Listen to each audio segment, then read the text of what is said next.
So today I want to really get into that kind of gray area where you're having suicidal thoughts and maybe even really overwhelming thoughts and this feeling that you don't want to be here anymore, but you don't actually want to hurt yourself. So I want to get into all of that today. And remember, if you haven't subscribed yet, hit the little subscribe button and make sure you turn on the bell, the notification bell, because if you don't, you won't get notified when new videos come out that could be helpful. So let's get into it.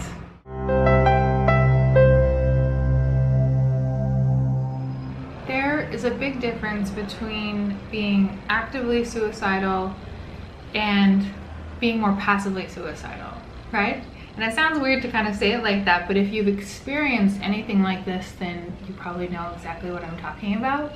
Because a suicidal sort of feeling, or kind of feeling like you just don't want to be here, that can be really overwhelming and all-encompassing, but it doesn't necessarily mean that you want to die or you have any plans to hurt yourself or anything like that.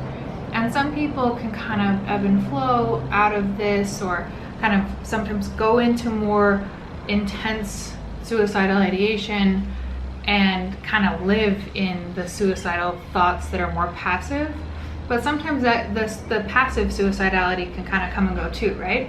So I think this is really important to talk about, because a lot of people don't understand the differences, and it can be really hard to explain and hard to go through when you are feeling this, right? This kind of gray area of, I am feeling suicidal, but I actually don't want to harm myself, or I actually don't want to die, but sometimes I just feel like I don't want to be here anymore, or I feel like I'm not worth anything, or I feel like no one cares, or I feel lonely, or I feel like my struggle will never get better, or nothing's ever going to change.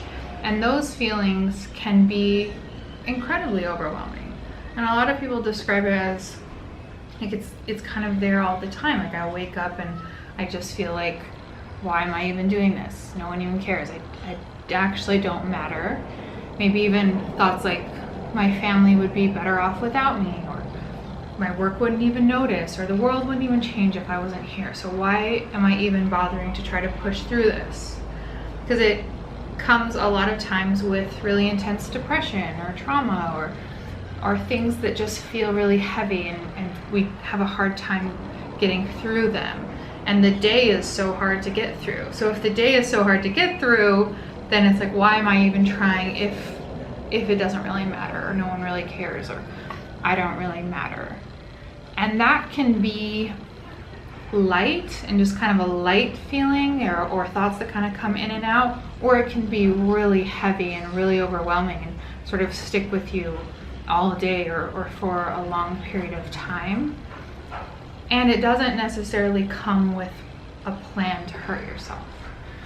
And I think a lot of times when we tell people, or you tell someone, you tell your friend, or you tell someone you care about that you're feeling this way, then they automatically jump to that sort of fear and that reaction and that worry and the really sort of intense reaction, right? Where they don't know what to do and they're worried about you, and they don't know how to respond because they don't understand the difference between these things.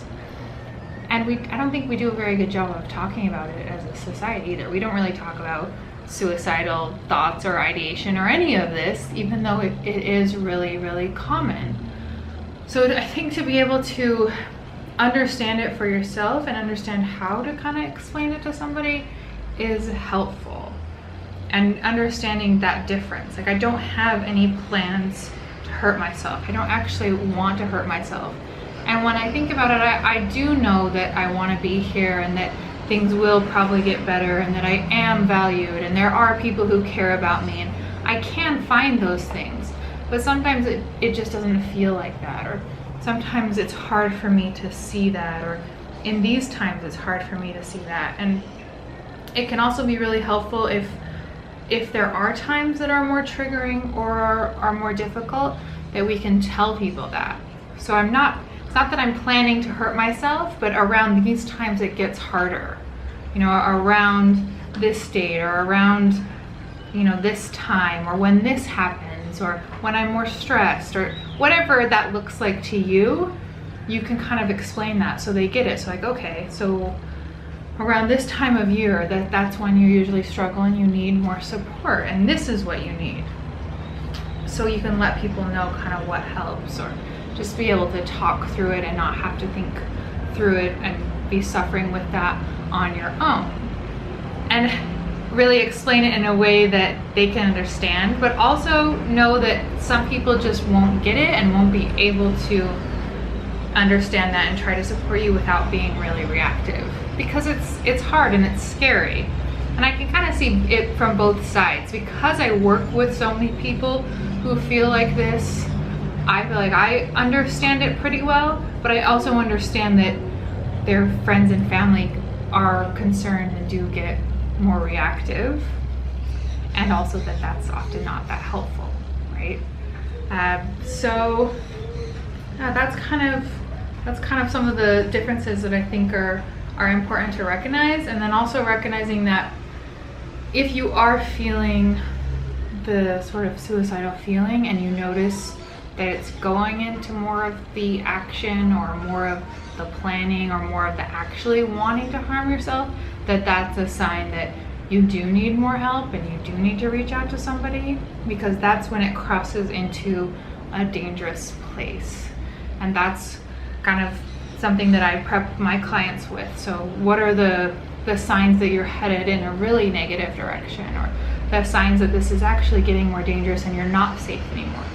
Because there's a difference between being suicidal and having suicidal thoughts, right? Light, passive suicidal thoughts, and being safe still, and not being safe anymore. So what are those things for you? What are the things that when you start thinking this or feeling this, those mean that you're crossing into the line that's more dangerous and you do need more help and you do need more support?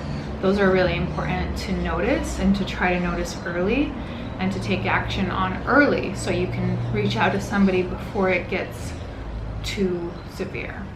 So I have a lot of other videos on this kind of thing and more coming out. But if you have any topics that you want to see covered, or any questions or comments or experiences or anything like that, feel free to share. You can comment, or you can also reach out on my website. I have a place that you can reach out anonymously to if you aren't comfortable with kind of attaching your name to a question. So let me know if you need anything and if you have any questions. Let's get into that. I don't like you being here. I'm not doing anything. Actually, I'm not listening or anything. Oh really? Then how come you responded? Ooh. You responded right away. Because you yelled. Maybe because you yelled. Anyway,